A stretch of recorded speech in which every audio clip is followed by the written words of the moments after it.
जब आप सेट पे आ जाएं तो आप आर्टिस्ट हैं और डायरेक्टर के रहमो करम पे हैं, उसकी आपने बात को फॉलो करना है। तीसरी चीज ये है कि commitment, that is very important. अपने आप के साथ कमिटमेंट, अपने काम के साथ कमिटमेंट, और सारी सिचुएशन के साथ आपकी कमिटमेंट। आपने एक डेट दी है किसी को, आपने उस डेट पे अपने सेट पे पहुंचना है। ये नहीं होना चाहिए कि एसोसिएट आपको फ़ोन कर रहा है, भैन कितने रह गए हो जे, पहुंचे नहीं, अच्छा यार मैं रास्ते में हूँ। ये काम नहीं होना चाहिए। आपका 9 बजे का टाइम है, आप 8:45 सेट पे पहुंचे हों अगर आपने कामयाब होना है तो।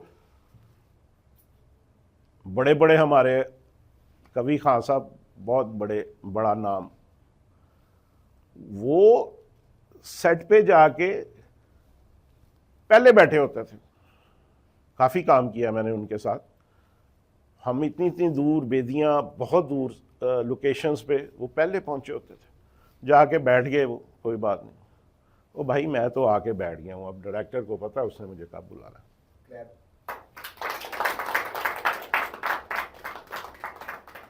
कितना बड़ा नाम, उस्मान पीरज़ादा साहब, जावेद शेख साहब, बहुत बहुत बड़े नाम। ऐसे ही नहीं बन जाता नाम, मेहनत के बाद।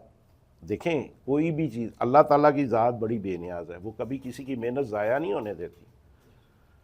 हाँ, कामयाबी का एक वक्त मुकर्रर है। आप कहें यार मैं इतनी मेहनत की थी, मन कुछ नहीं लब्बा, नहीं, रिजल्ट आपके हाथ में नहीं है। मेहनत के साथ, नेक नीति के साथ आपने मेहनत करनी है, रिजल्ट अल्लाह के पास है। और वो कब आप अल्लाह ने आपको देना है वो अल्लाह को पता है। वेट एंड सी। इस बात पे फर्म बिलीव रखिए कि आप अगर सच्चे दिल से मेहनत करते, उसमें डंडी नहीं मारनी। हम डंडी मारते हैं अपने कामों में, ये ज़हन में रखिए। हम जो काम भी कर रहे होते हैं ना, आप ज़रा थोड़ा सा डीपली जाके मेरी बात को समझें। हम सब अपने अपने कामों में डंडी मारते हैं, फॉर ग्रांटेड लेते हैं। नहीं, आप पहले अपने साथ मुखलिस हो जाइए, अपने काम के साथ मुखलिस हो जाइए, रिजल्ट अल्लाह पे छोड़ दीजिए। वो किसी के साथ नाइंसाफ़ी नहीं करता, वो किसी के जो काम है ना वो उनको ज़ाया नहीं करता। सब कुछ लिखा जाता है हिसाब में। बाज़ औक़ात आप सोचते होंगे कि होता है, आप सोचते हैं यार वो गड्डी इंज करके लंघ गई, यार आज तक को दिता लिता काम आ गया, ये आपके मुंह से अचानक निकलता है। वो दिता लिता क्या होता है? वो किसी वक्त में कोई अच्छा काम किया होता है, वो उस वक्त आपके काम आ जाता है, एट दैट टाइम। वो हो सकता है 20 साल पहले किया हो, ज़ाया नहीं हुआ, वो आपके आगे आ जाता है। वो अल्लाह ताला उसको उस वक्त ले आते हैं आगे, ज़ाया नहीं होता। अमूमन आप कहते हैं ना कि भाई इंज हो गया, इंज हो गया, अल्लाह ने करम करता है, हो गया। तो ये सबसे पहली बात है कि अपने साथ मुखलिस हो जाएं, अपने साथ, ठीक है ना। अपने साथ नाइंसाफ़ी ना करें, डंडी ना मारो। जहाँ पे आपने डंडी मारी वहाँ पे आप फेल हो गए। आप सबको धोखा दे सकते हैं, रब को नहीं दे सकते, ये ज़हन में रखें।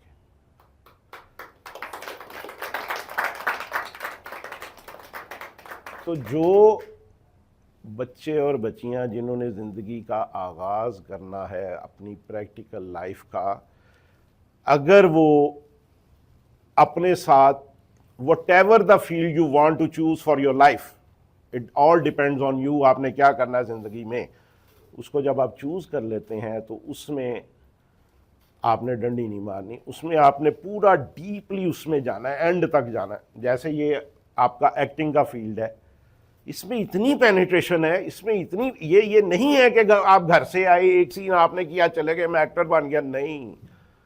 आप इसमें इतना डीपली जा सकते हैं, जितना आप जा सकते हैं आप इसमें, वो उतना आप, वो पंजाबी में कहते हैं ना, आप खूब सकते हैं उसमें। डिपेंड करता है आप मेहनत कितनी करते हैं। स्क्रिप्ट को आप याद करें। आपको पहली बात ये, आपको स्क्रिप्ट जो दिया जाता है वो आपको याद होना चाहिए।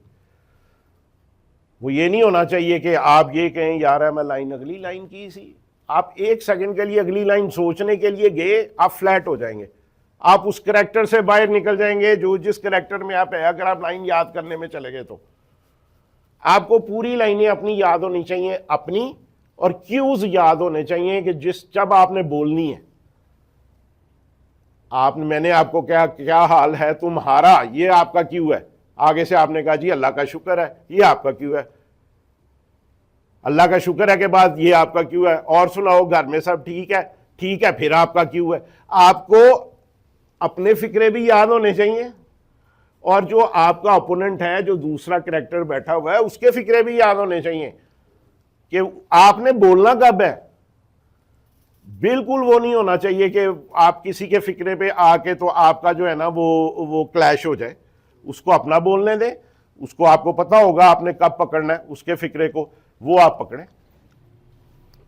तो ये जब आपको अपना स्क्रिप्ट याद होगा, ये तभी आप काम कर सकेंगे। ये बड़ा आसान है, बैठ के आराम से सुकून से बैठ के आपने डिस्टर्बेंस के अलावा आप अपना स्क्रिप्ट लें, पूछें, वो पूरा पढ़ें, एक दफ़ा पढ़े, 2 दफ़ा पढ़े, 3 दफ़ा। बाज़ बच्चों की याददाश्त बहुत तेज़ होती है, वो 2-3 दफ़ा पढ़ते हैं उन्हें याद हो जाता है। बास मेरे जैसे नालायक भी होते हैं जो 10 दफ़ा पढ़ते हैं तो उनको याद नहीं होता, लेकिन 11वीं दफ़ा हो जाएगा। उसको याद करना है, उसको समझ के याद करना है। सर, आपके कैरियर का कोई ऐसा वाकया जिसने आपको हिला के रख दिया हो या कुछ सोचने पे मजबूर किया हो? देखें, वाकयात तो बहुत सारे होते हैं। मेरी कोशिश ये होती है कि मुझे जो करैक्टर दिया जाए मैं भूल जाऊं कि मैं इमरान अहमद, जहाँ से मैंने अपना बात स्टार्ट की, मैं उसको भूल जाता हूँ। मैं घर में क्या हूँ, मैं बाहर क्या हूँ, मेरी अपनी शख्सियत क्या है, मैं उस करैक्टर में अपने आप को ढाल लेता हूँ। जैसे मैंने एक करैक्टर किया, अब आपने बात कर दी तो बात लंबी ना हो जाए कहीं। मैंने एक प्ले किया, एक प्राइवेट प्रोडक्शन का, को 3-3.5 साल लीड रोल किया, नागन नाम था उसका ड्रामे का। उसमें मैंने ढेर सारे करैक्टर्स किए एक ही करैक्टर में। वो 3-4 साल में करता रहा।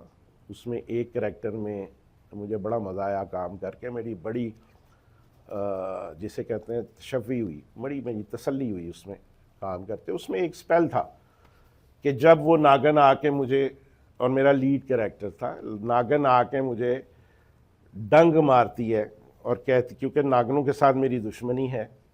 ये एक बेसिकली एक नेगेटिव कैरेक्टर था और ड्यूल पर्सनालिटी वाला था, कहीं बहुत नेक है, कहीं बहुत बुरा है, कहीं हद से बुरा है, कहीं हद से नेक है, इस तरह का इसमें बड़ा मार्जिन था। तो वो मुझे डंग मार के मुझे कहती है कि जी अब आप ना जिंदों में हैं ना मुर्दों में हैं। अगर आप यूट्यूब पे निकाल के देखें तो मैं उसमें पैरालाइज हो जाता हूँ।